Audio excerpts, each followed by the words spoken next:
Welcome to Flourish. I'm Diane Planidin, and you're in the right place if you're ready to create an inspired life. And we do so by working on our own personal development so we can be strong role models for those we love and mentor. We are on chapter 42, the beginning of week 8 in my Psych-100 journey at Queen's University. This is all about adolescence, so let's get started. Adolescent Development. This is open courseware, by the way. It is easily accessible online to anyone who wants to read along. Adolescence is a period that begins with puberty and ends with the transition to adulthood, approximately ages 10 to 20. Physical changes associated with puberty are triggered by hormones. Cognitive changes include improvements in complex and abstract thought, as well as development that can happen at different rates in distinct parts of the brain and increases adolescents' propensity for risky behavior because increases in sensation seeking and reward motivation precede increases in cognitive control. Adolescents' relationships with parents go through a period of redefinition in which adolescents become more autonomous, and aspects of parenting, such as distal monitoring and psychological control, become more salient. Peer relationships are important sources of support and companionship during adolescence, yet can also promote problem behaviors. Same sex peer groups evolve into mixed sex peer groups, and adolescents' romantic relationships tend to emerge from these groups. Identity formation occurs as adolescents explore and commit to different roles and ideological positions. Nationality, gender, ethnicity, socio-economic status, religious background, sexual orientation, and genetic factors shape how adolescents behave and how others respond to them, and are sources of diversity in adolescence. The learning objectives to keep in the back of your mind as you listen or watch along on YouTube are to describe major features of physical, cognitive, and social development during adolescence. Understand why adolescence is a period of heightened risk taking, and be able to explain sources of diversity in adolescent development.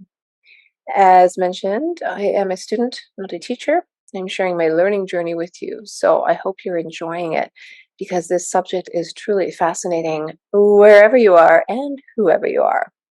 So let's get started. Adolescence defined.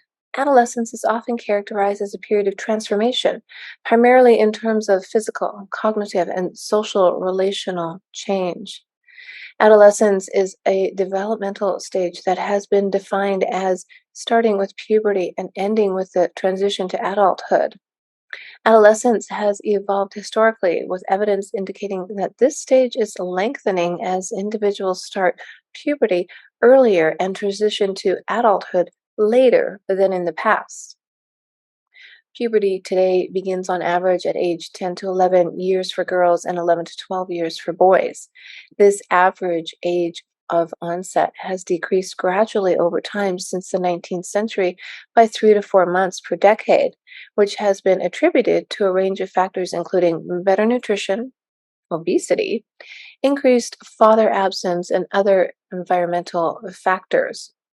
Completion of formal education, financial independence from parents, marriage, and parenthood have all been markers of the end of adolescence and beginning of adulthood.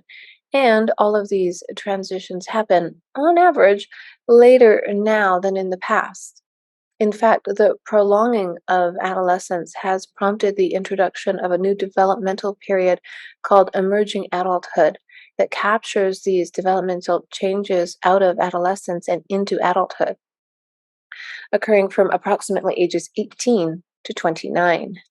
This module will outline changes that occur during adolescence in 3 domains: physical, cognitive, and social. Within the social domain, changes in relationships with parents, peers, and romantic partners will be considered.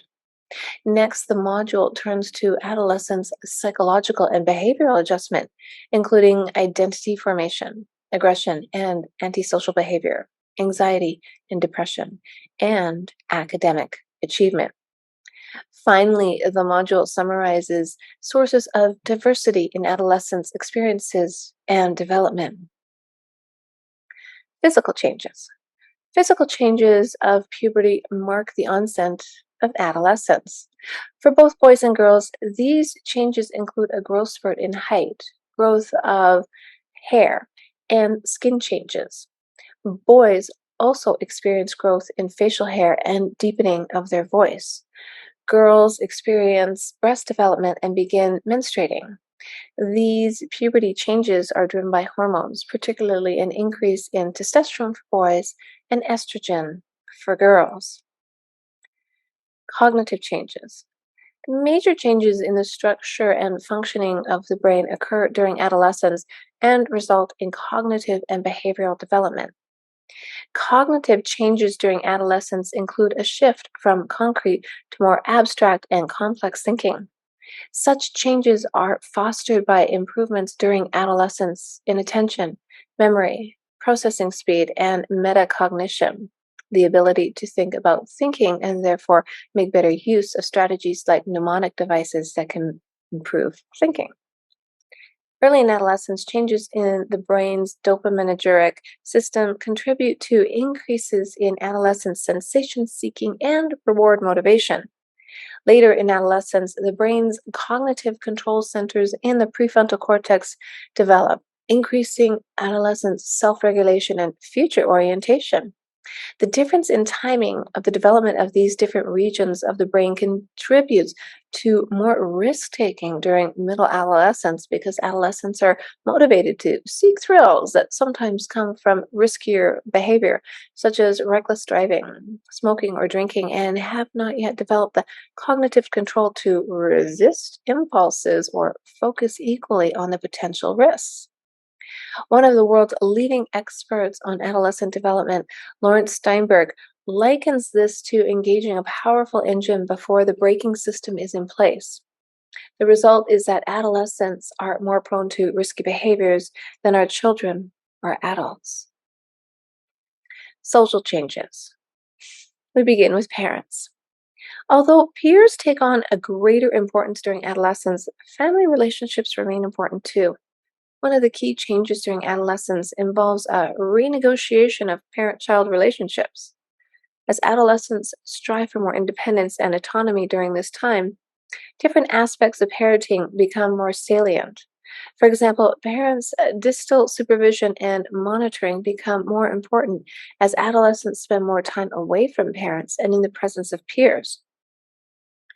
Parental monitoring encompasses a wide range of behaviors, such as parents' attempts to set rules and know their adolescents' friends, activities, and whereabouts, in addition to adolescents' willingness to disclose information to their parents.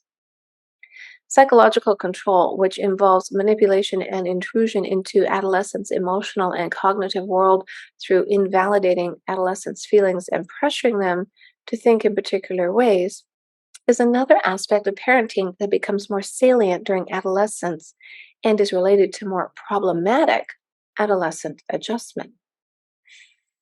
Next is peers. Peer relationship are a big part of adolescent development. The influence of peers can be both positive and negative as adolescents experiment together with identity formation and new experiences. As children become adolescents, they usually begin spending more time with their peers and less time with their families, and these peer interactions are increasingly unsupervised by adults. Children's notions of friendship often focus on shared activities, whereas adolescents' notions of friendship increasingly focus on intimate exchanges of thoughts and feelings. During adolescence, peer groups evolve from primarily single sex to mixed sex. Adolescents within a peer group tend to be similar to one another in behavior and attitudes, which has been explained as being a function of homophily. Adolescents who are similar to one another choose to spend time together in a birds of a feather, flock together kind of way. And influence. Adolescents who spend time together shape each other's behavior and attitudes. One of the most widely studied aspects of adolescence peer influence is known as deviant peer contagion.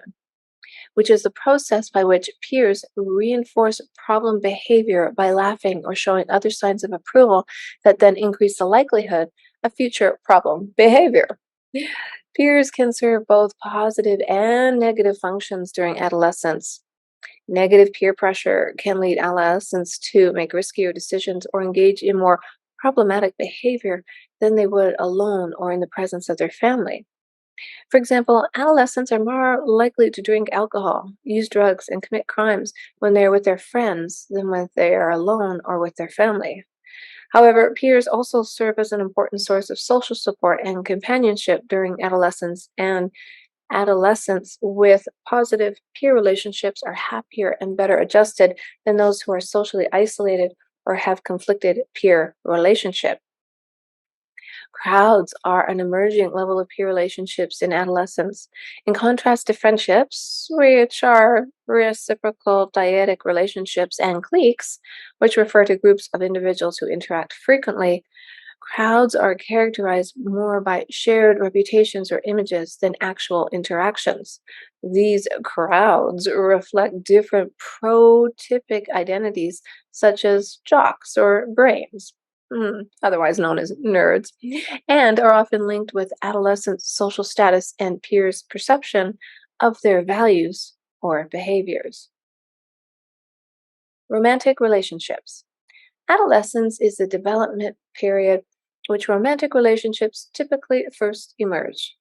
Initially, same sex peer groups that were common during childhood expand into mixed sex peer groups that are more characteristics of adolescence. Romantic relationships often form in the context of these mixed sex peer groups. Although romantic relationships during adolescence are often short lived rather than long term committed partnerships, their importance should not be minimized. Adolescents spend a great deal of time focused on romantic relationships, and their positive and negative emotions are more tied to romantic relationships, or lack thereof, than to friendships, family relationships, or school. Romantic relationships contribute to adolescents' identity formation, changes in family and peer relationships, and adolescents' emotional and behavioral adjustment. Furthermore, romantic relationships are centrally connected to adolescents' emerging sexuality. Parents, policymakers, and researchers have devoted a great deal of attention to adolescent sexuality, in large part because of concerns related to sexual intercourse, contraception, and preventing teen pregnancies. However, sexuality involves more than this narrow focus. For example, adolescence is often when individuals who are lesbian, gay, bisexual, or transgender come to perceive themselves as such. Thus, romantic relationships are a domain in which adolescents experiment with new behaviors and identities. Behavioral and psychological adjustment. Identity formation. Theories of adolescent development often focus on identity formation as a central issue. For example, in Erickson's 1968 classic theory of developmental stages, identity formation was heightened as the primary indicator of successful development during adolescence, in contrast to role confusion, which would be an indicator of not successfully meeting the task of adolescence. Marcia in 1966 described identity formation during adolescence as involving both decision points and commitments with respect to ideologies, for example, religion and politics, and occupations. He described four identity statuses: foreclosure, identity diffusion, moratorium, and identity achievement. Foreclosure occurs when an individual commits to an identity without exploring options. Identity diffusion occurs when adolescents neither explore nor commit to any identities. A moratorium is a state in which adolescents are actively exploring options but have not yet made commitments. Identity achievement occurs when individuals have explored different options and then made identity commitments. Building on this work, other researchers have investigated more specific aspects of identity.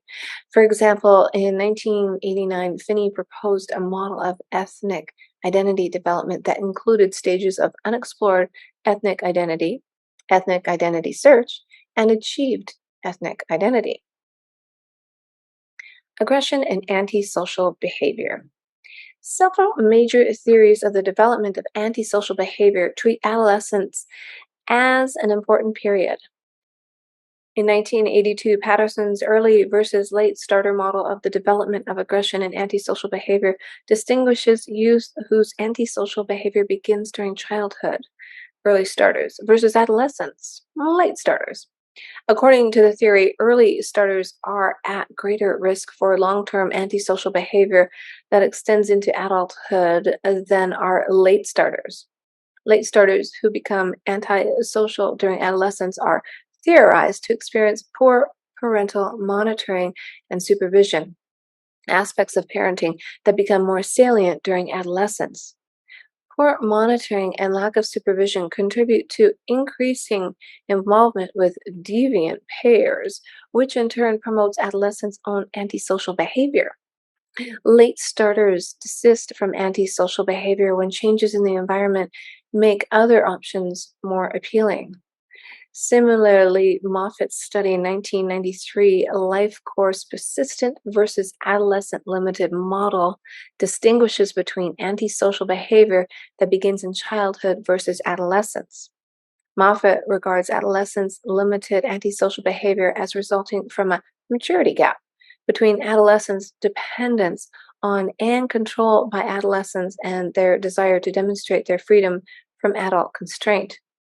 However, as they continue to develop and legitimate adult roles and privileges become available to them, there are fewer incentives to engage in antisocial behavior, leading to desistance in these antisocial behaviors. Anxiety and depression. Developmental models of anxiety and depression also treat adolescence as an important period, especially in terms of the emergence of gender differences in the prevalence rates that persist through adulthood. Starting in early adolescence, compared with males, females have rates of anxiety that are about twice as high and rates of depression that are 1.5 to 3 times as high. Although the rates vary across specific anxiety and depression diagnosis, rates for some disorders are markedly higher in adolescence than in childhood or adulthood.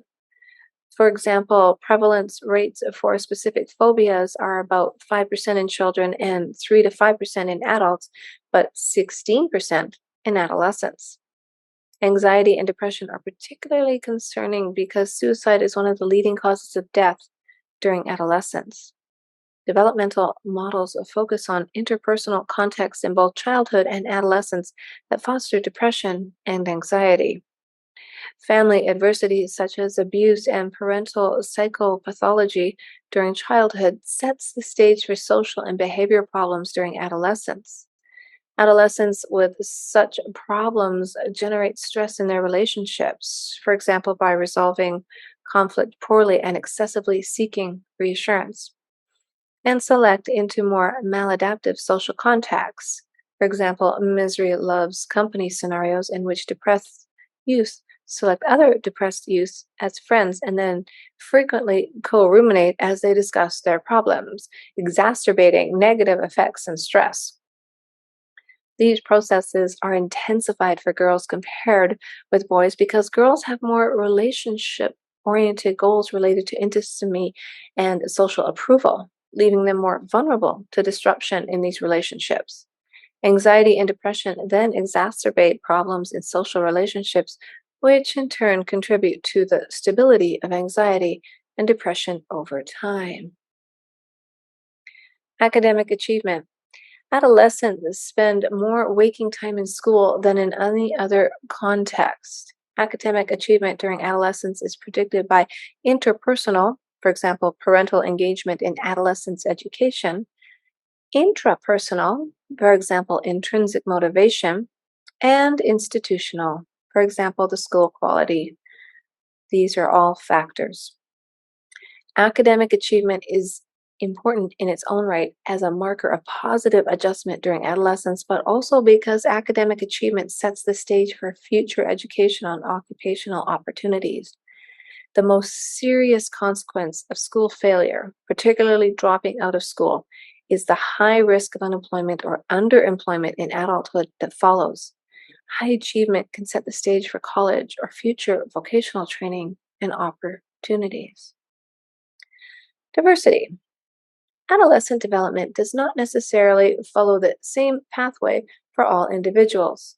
Certain features of adolescence, particularly with respect to biological changes associated with puberty and cognitive changes associated with brain development, are relatively universal. But other features of adolescence depend largely on circumstances that are more environmentally variable. For example, adolescents growing up in one country might have different opportunities for risk taking than adolescents in a different country, and supports and sanctions for different behaviors in adolescence depend on laws and values that might be specific to where adolescents live. Likewise, different cultural norms regarding family and peer relationships shape adolescent experiences in these domains. For example, in some countries, adolescents' parents are expected to retain control over major decisions, whereas in other countries, adolescents are expected to begin sharing in or taking control of decision making. Even within the same country, adolescents' gender, ethnicity, immigrant status, religion, sexual orientation, socio-economic status, and personality can shape both how adolescents behave and how others respond to them, creating diverse developmental contexts for different adolescents. For example, early puberty, that which occurs before most other peers have experienced puberty, appears to be associated with worse outcomes for girls than boys, likely in part because girls who enter puberty early tend to associate with older boys, which in turn is associated with early sexual behavior and substance abuse. For adolescents who are ethnic or sexual minorities, discrimination sometimes presents a set of challenges that non minorities do not face. Finally, genetic variations contribute to an additional source of diversity in adolescence. Current approaches emphasize gene X environment interactions, which often follow a differential susceptibility model. That is, particular genetic variations are considered riskier than others, but genetic variations also can make adolescents more or less susceptible to environmental factors. For example, the association between the CHRM2 genotype and adolescent externalized behavior, aggression, and delinquency has been found in adolescents whose parents are low in monitoring behaviors. Thus, it is important to bear in mind that individual differences play an important role in adolescent development. Conclusion. Adolescent development is characterized by biological, cognitive, and social changes. Social changes are particularly notable as adolescents become more autonomous from their parents, spend more time with their peers, and begin exploring romantic relationships and sexuality. Adjustment during adolescence is reflected in identity formation, which often involves a period of exploration, followed by commitments to particular identities. Adolescence is characterized by risky behavior, which is made more likely by changes in the brain, in which reward processing centers develop more rapidly than cognitive control system, making adolescents more sensitive to rewards than to possible negative consequences. Despite these generalizations, factors such as country of residence, gender, ethnicity, and sexual orientation shape development in ways that lead to diversity of experiences across adolescence. Well, we're just a bunch of crazy robots when we're adolescents, aren't we? It's like the brain is morphing, the body is morphing. It's like everything's being pulled in different directions, and you're trying to go to school and you're trying to focus and you're trying to understand human nature and you're trying to understand why that person did what they did, and it's amazing how complicated us humans really are, and how important it is to just be able to develop in a positive manner and live a more inspired life.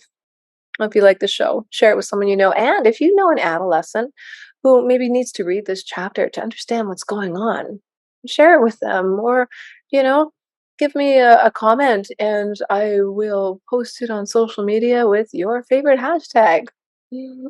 I'll see you in the next chapter.